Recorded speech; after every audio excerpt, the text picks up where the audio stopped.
2023'tің қысы или 2024'тің қысы. Точнысын білмеймін, бірақ қыстың кезі. Алматыда жүрген кезім мен.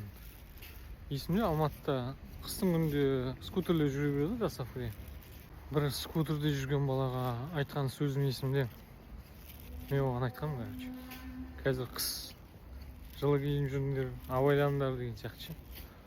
Ақыл кеңес ретінде айтқаным есімде мен. Дәл сол сөзді 2025-те декабрьдің 5-і күні, бүгін 6-сы күні. Бір водитель маған айтты ғой, короче. Қазір қыс, абайла, жылы киініп жүріңдер, жер тайғанақ бір бәле деген әңгімелер. Дәл сол мен айтқан мағынадағы сөздерді маған айтты ғой, короче.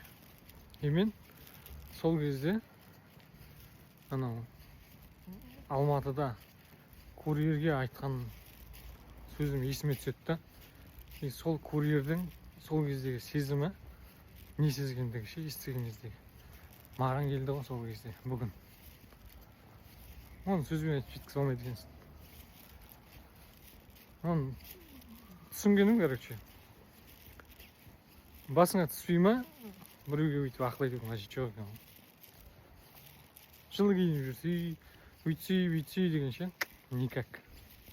Біреуге ақыл айтып қажеті жоқ. Соны короче.